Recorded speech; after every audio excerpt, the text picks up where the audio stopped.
l'évangélisation nous permet de mourir à nous-mêmes afin de nous adapter à ceux que nous désirons sauver. Permet de mourir à soi-même pour s'adapter à ceux qu'on désire sauver. 1 Corinthiens 9, versets 20 à 23. Écoutez ce que Paul dit. Avec les Juifs, j'étais comme Juif, afin de gagner les Juifs. Avec ceux qui sont sous la loi, il n'était pas sous la loi, mais comme sous la loi, quoique je ne sois pas moi-même sous la loi, afin de gagner ceux qui sont sous la loi.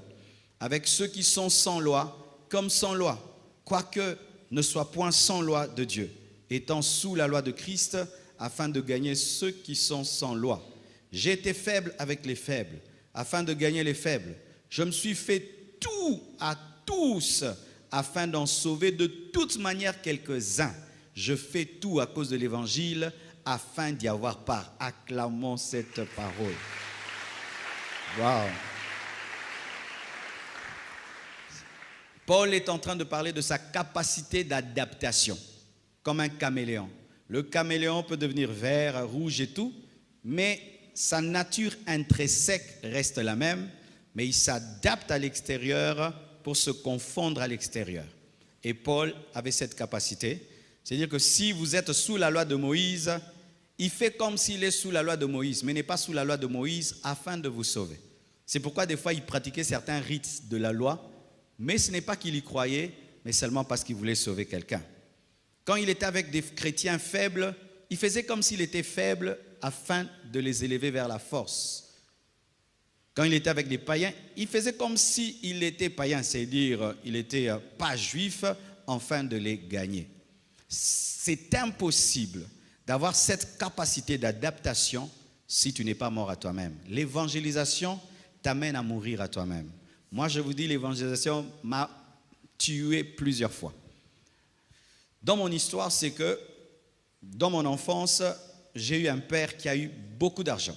Il m'a donné une très très bonne éducation, vraiment une très très bonne vie. Mais après, on a eu des problèmes financiers. On s'est retrouvé dans un quartier qui n'était pas bien. Mon père avait perdu son travail à cause du pillage. Les 2 pillages, 2 fois, il a perdu le travail. Donc, dans ton enfance, dans ton éducation, tu as vécu dans l'aisance, mais tu te retrouves dans un quartier des pauvres. Et quand tu te convertis, j'ai voulu chercher une église des riches. Dieu m'a dit non, tu vas prier dans l'église des pauvres. Là-bas, ils ne parlaient pas français. Là-bas, ils n'avaient pas mon éducation, ils n'étudiaient pas dans la même école que moi. Ils avaient leur manière de vivre et Dieu me dira d'aller là-bas. Quand je suis allé là-bas, mes frères, c'était une église de 20 personnes. J'ai reçu un brisement qui a fait de moi l'homme que je suis. J'arrive là-bas, déjà, je venais de la musique mondaine, la bonne musique mondaine là. Quand je vais là-bas, mes frères, Dieu me dit d'aller dans la chorale. Et la chorale là-bas, c'est des chorales qui chantent en kikongo. Des chansons comme Gembo aye katina biso.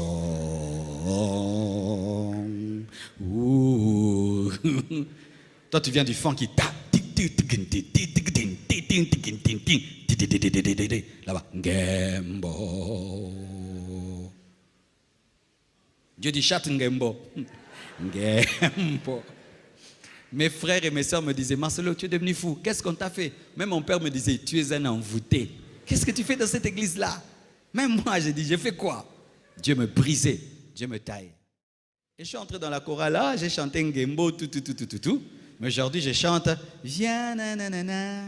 J'ai appris ça là-bas. C'est là-bas que j'ai appris à chanter alto, soprano, ténor. Là-bas, dans cette église-là d'Ngembo. 2, tu es dans ton éducation, on mange avec les couverts, avec la fourchette, couteau.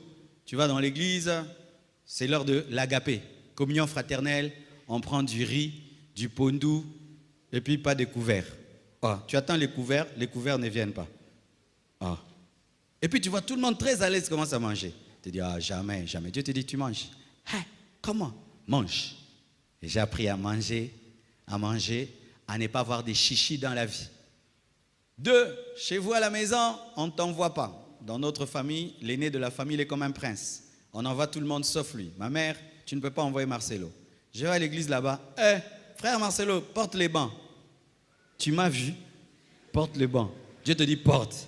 Tu portes le banc. Tu t'imagines un métier avec un banc? En ces temps-là, il n'y avait pas beaucoup de métiers dans les églises. Hein? Donc, on dit que envoûté.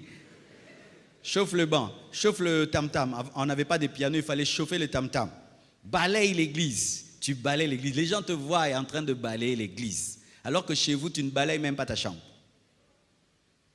Beaucoup d'entre vous, vous voulez la grandeur. Mais vous avez fui le chemin du brisement. Vous avez fui le chemin du brisement. Je serai grand. Frère, où est la fondation? Où est ta fondation?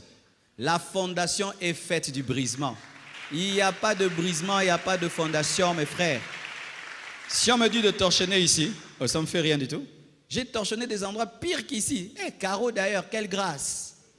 Nous, on ne portait pas des chaises bleues, nous, on portait des bancs qui veulent te tuer.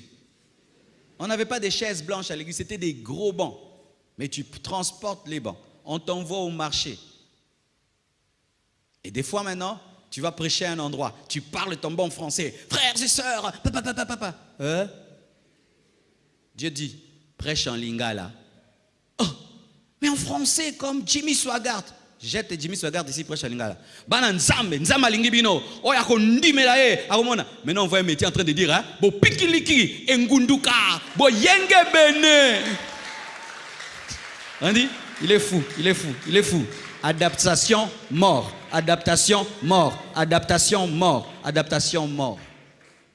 Avec les riches, tu sais vivre avec les riches. Avec les pauvres, tu sais vivre avec les pauvres. Tu n'es pas snob. Tu n'es pas dans tes chichis. Oh, moi, je touche pas. Quand tu vois un chrétien, chip, il n'est pas mort à lui-même. Un chrétien ne te fait pas sentir son rang social. C'est comme ça qu'on reconnaît un chrétien brisé. Il ne te fait pas sentir son rang social. Tu ne le sens pas. Jésus a quitté le ciel pour la terre et il a permis à Jean de dormir sur sa poitrine. Jésus préparait le poisson. Jésus, il prépare les poissons après la résurrection et il donne à ses disciples. Frère, l'évangile fait ça. Tu vas dans un endroit, Dieu te dit, ne t'habille pas comme ça.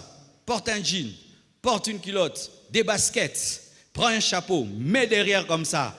Marche, cool. Frère, tu connais Jésus et puis tu les sauves.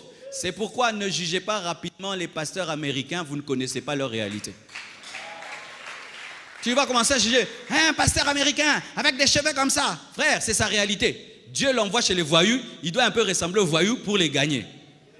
Il ne faut pas vite critiquer. Il y a des églises en Amérique, tu pars, dimanche, pasteur Gondo ya Jean, na Ketch, na Bodia, Torah, ayelbinoana. Abitala mutamusamu, mutamasumu, kupende lisumu. C'est leur réalité. Toi maintenant avec ta mentalité congolaise, tu voudras maintenant gagner les Américains comme des Congolais. Ce ne sont pas des Congolais. Tu vas aller aux États-Unis, tu trouves des jeunes, des pantalons déchirés comme ça, déchirés, des locks. Tu vas dire, quiconque a des pantalons déchirés, dehors, locks, tout le monde sort. On te laisse tes bancs. Prêche-leur comme ça. Ils vont changer progressivement. La capacité de t'adapter. La capacité d'apprendre une langue. C'est pourquoi de ce côté-là, je félicite l'Église catholique. Tu vois un prêtre allemand, mais il parle kikongo. Mais nous, les églises de réveil en France, on prêche en lingala. Vraiment, hein? Qu'est-ce qu'il y a vraiment, nous les Congolais, avec notre langue-là? Même en Europe, on a un interprète en lingala. Des fois, le lingala est un démon qu'il faut chasser au nom de Jésus. Oui, toi tu vas prêcher aux États-Unis en lingala. Comment ça? Dieu t'a envoyé aux États-Unis pour gagner des Congolais. Prêche en anglais. Alléluia. La capacité de s'adapter. Tu es un intellectuel, mais tu prêches, tu sens que ton niveau intellectuel est haut, tu dilues ton message. Jésus prêchait de manière à être écouté par des enfants. Il ne faut pas faire l'orgueil de la connaissance, où il n'y a que des mots difficiles et compliqués dans ta prédication. Tu peux donner 2 ou 3, mais du début à la fin, une cacophonie. Déjà, il y a une maman là, ouah, c'est passé. Une perturbation atmosphérique, ouah, c'est passé encore. Et alors exiguïté. Ah, c'est encore passé. Alors c'était contigu. Pouah, c'est passé. Et puis il va demander à l'autre, motel est là, le bail nini. Quand tu dis ton bon français, après, sois terre à terre pour la maman même qui vend le pain, parce qu'elle aussi doit être sauvée. C'est pourquoi la Bible n'est pas faite que d'Ézéchiel, d'Apocalypse, il y a aussi l'évangile de Jean.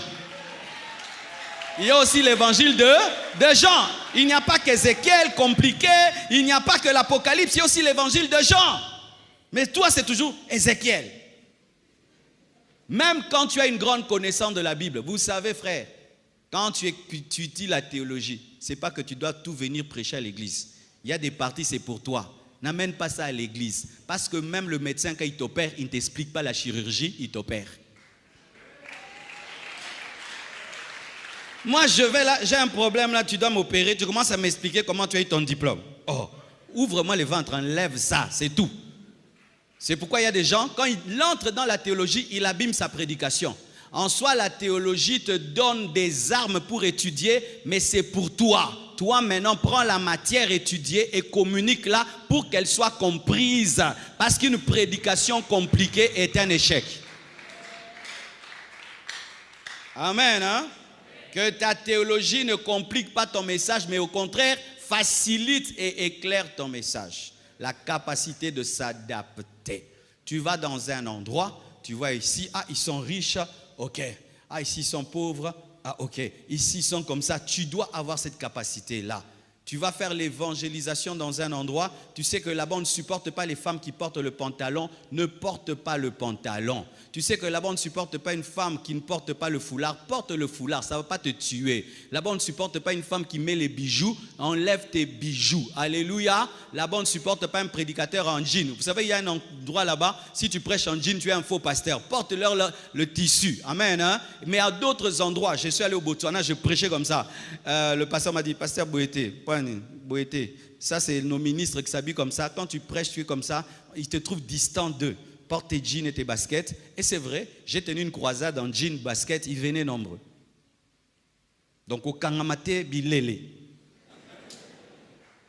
Dit adaptation. Amen.